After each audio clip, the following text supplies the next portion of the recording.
तुमच्या सगळ्यांचे जे आदर्श म्हणून जे नट तुम्ही समजताना त्यांनी सुद्धा कष्ट केलेले, प्रचंड कष्ट, अपरिमित कष्ट, त्याशिवाय ही माणसं सुंदर झालेली नाही. ऐश्वर्या रायला मिळालेलं यश सहजासहजी मिळालेलं नाही. ती काय एका रात्रीत नटी झालेली नाही. कष्टसाध्य यश त्यांनी मिळवलेलं आहे. दूरदर्शनच्या पडद्यासमोर मी अनेक वर्ष मुंबई दूरदर्शनवरती सूत्रसंचालक म्हणून काम केलेलं आहे.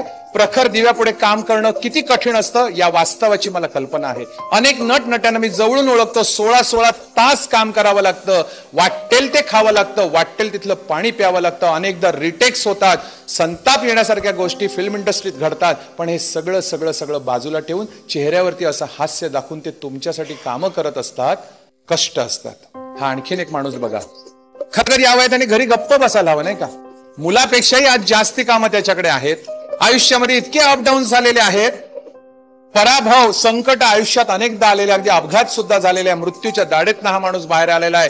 टीकेची झोड सतत होत असते, तरीही हा माणूस हिमालयासारखा खंबीरपणे टिकून राहू शकतो. याचं कारण त्याच्याकडे असलेला जबरदस्त असा आत्मविश्वास. एका सामान्य घरात जन्मलेली, एका सामान्य बिल्डिंग मध्ये राहणारी माधुरी दीक्षित सगळ्या भारताच्याच नव्हे तर संपूर्ण जगातल्या हिंदी चित्रपट रसिकांच्या हृदयामध्ये जेव्हा राज्य करू शकते, तेव्हा ते किती कठीण गोष्ट आहे याची कल्पना करून बघा. पण सगळ्यांनाच काय देवाने असे चांगले चेहरे दिले तेच नट होतात असं मुळीच नाही. असं जर तुमची कल्पना असेल तर ती कल्पना आधी बाजूला काढा. यशाच्या आड चेहरा कधीही येत नाही. बाह्य रूपावरती यश अवलंबून नसतं, ही गोष्ट सुद्धा लक्षात ठेवा. मला सांगा, यातला एक तरी चेहरा सुंदर आहे का प्रचलित अर्थाने? कोणाच्या व्यंगावरती टीका करू नये मला कल्पना आहे, तरी मी दाखवतोय की या पहिल्या चेहऱ्यामधलं नाक बघा, फताड असं नाक, बटबटीत नाक आहे, ओठ बटबटीत आहेत. त्या दुसऱ्या चेहऱ्यामध्ये देवीचे ठोक्यासारखे असलेले डाग आहेत. या तिसऱ्या चेहऱ्यामध्ये फाटलेला दात, ओठाची रचना, नाक बघा. कधी विचार तरी केला असता का हो तुम्ही की ही माणसं यशस्वी होतील म्हणून? मग बघा ही माणसं कोण आहेत. आज सिद्धार्थ जाधव दूरदर्शनवरच्या अनेक सिरियल्स, चित्रपट, नाटकं याच्यामध्ये त्याने त्याच्या कलाकारीने त्याने सगळ्यांना असं झाकळून टाकलेलं आहे.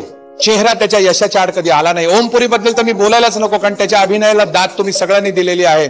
अतिशय दर्जेदार अभिनय म्हणजे काय असो ते ओमपुरीने दाखवून दिलेलं आहे. कुठेही चेहरा त्याचा आड आला नाही. त्यासाठी काय तो कोणाला मस्का मारायला गेला होता? मुळीच नाही. जबरदस्त आत्मविश्वास होता. आणि या बाईचं नाव आहे हुप्पी गोल्डबर्ग.